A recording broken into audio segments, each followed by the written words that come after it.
ఇప్పుడు జిల్లాల రౌండప్ చూద్దాం.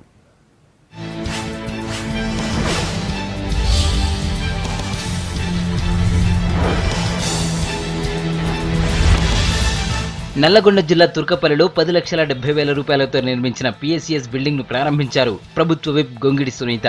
జిల్లాలో పెండింగ్ లో ఉన్న పనులను పూర్తి చేస్తామన్నారు. గ్రామంలో కొత్తగా నిర్మించిన రామాలయంలో సీతారాముల విగ్రహ ప్రతిష్టాపన మహోత్సవంలో పాల్గొన్నారు.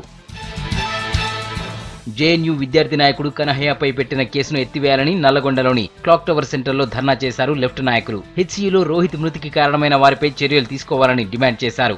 కనహయ్యపై కేంద్రం దేశద్రోహం కేసు పెట్టడం కరెక్ట్ కాదన్నారు. కేంద్ర ప్రభుత్వం ఎన్నికల టైంలో ఇచ్చిన హామీలు అమలు చేయాలని డిమాండ్ చేశారు వామపక్ష నేతలు. నిజామాబాద్ జిల్లా బాన్స్వాడ ఆర్టీసీ బస్సు డిపో ముందు ధర్నా చేశారు ప్రైవేట్ బస్సు డ్రైవర్స్.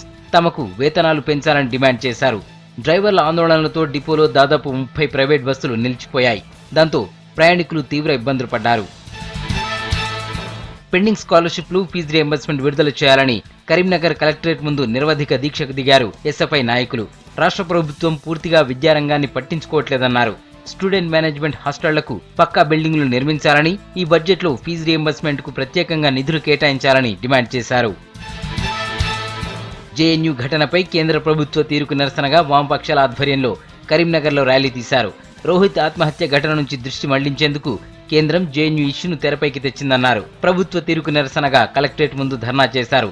దేశభక్తి అంటే ఏంటో తమకు తెలుసన్నారు వామపక్ష నేతలు.